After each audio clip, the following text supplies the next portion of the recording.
वही इससे ज़्यादा ब्राउन नहीं करनी।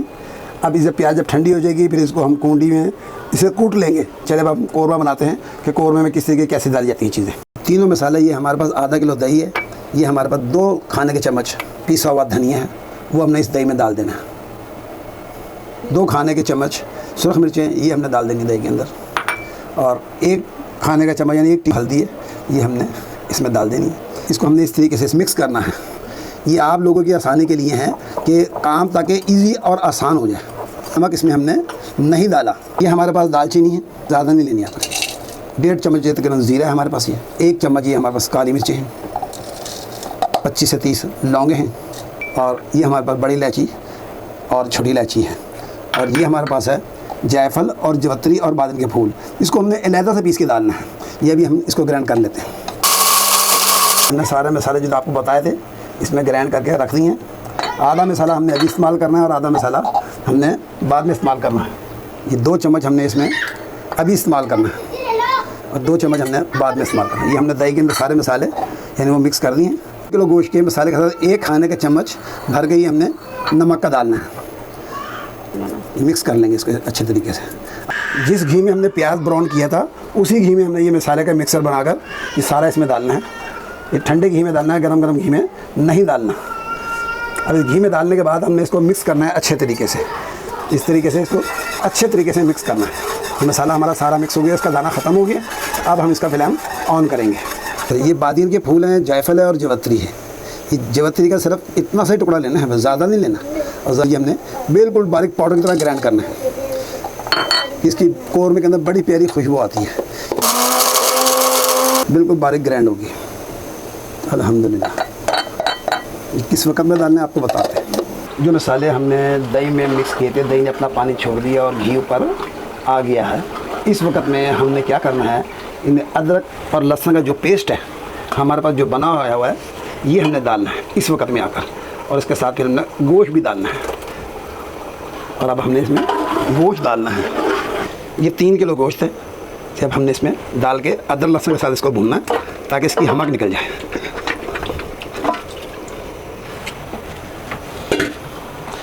अब इसका फ्लेम हम ज़रा सा तेज़ कर देंगे, फिर गोश्त अपना पानी छोड़ेगा तो फिर हम इसका फ्लेम बिल्कुल हल्का कर देंगे। इसकी लुक देख लें अभी आप। अब इसे अदरक लहसुन में अभी हमने भूनना ही है सिर्फ इसे। फिर क्या क्या चीज़ें डालेंगे, किस तरीके से करना है। बोटी को साबुत भी रखना है। साग गोश्त में गोश्त, चिकन का गोश्त 1 मिनट के अंदर ही गल जाता है।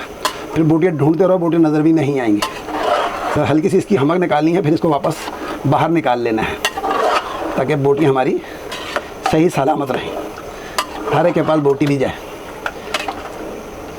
ये भी अभी चिकन अपना पानी छोड़ दे तो ये आधे से ज़्यादा तकरीबन टेंडर हो जाएगा। इसका हमने फ्लेम ज़रा तेज़ कर दिया। जैसे ये पानी छोड़ता है तो फिर हम इसकी फ्लेम को हल्का करते हैं। ये आप चट्टू बट्टे में भी कर सकते हैं और ग्राइंडर में भी कर सकते हैं। ये प्याज को आप, ये आपने प्याज ग्राइंड कर लें, इसमें दूध डाल दें। जो दूध साग में डलता है इसलिए हम उसमें दूध में ही करेंगे। दही भी डलता है साग में, लेकिन वो दही में हमने मसाला भून लिया तो इसलिए अब हम इसे दूध डाल के से ग्राइंड कर देंगे।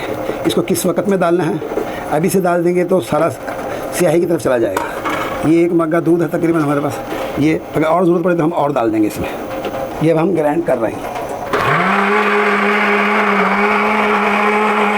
ग्राइंड हो गया, अब इसको हम इसमें निकाल रहे हैं। सारा हमने निकाल लिया और जग को धो के भी साफ़ कर दिया अच्छे तरीके से। यहाँ पर जो हमने चिकन डाला था अदरक लहसुन और मसाले के साथ, ये हमारा तकरीबन 50% चिकन टेंडर हो चुका है। इस वक्त में आकर हमें इसको इसमें से निकाल लेना है बाहर, इलायना से निकाल लेना है सारे को। ये हमें सारे पीस इसी तरह निकाल देने हैं। अदरक लहसुन में और मसाले में गोश्त हमने 50% गलाने के बाद बाहर निकाल लिया ताकि बोटी साबुत रहे। अब हमने जो टमाटर का पेस्ट बनाया था 3 पाव टमाटर का, वो अब हमने इसको टमाटर के साथ भूनना है। जो हमने हरी मिर्चों का पेस्ट बनाया था ये भी इस वक्त हमने डाल देना इसके साथ। इसकी भुनाई करेंगे, जैसे घी ऊपर आएगा फिर आपको बताएंगे फिर क्या करना है इसके साथ।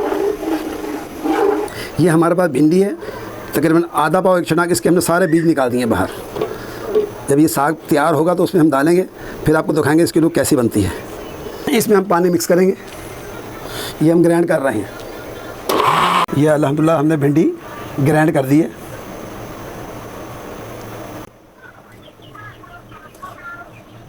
देखो आपने भी इसी तरह ग्राइंड करके डालनी है भिंडी। ये 5 किलो पालक, 1 किलो मेथी और 250 ग्राम धनिया में सिर्फ आधा पाव डाल दें या आधा पाव छटाक डाल दें या एक छटाक ही डाल दें, ये आप पे डिपेंड करता है। जितना अच्छा करेंगे उतना ही ज़्यादा आएगा। इसकी भुनाई भी करनी है, किस वक्त में डालिए, हमारे साथ जुड़े रहें।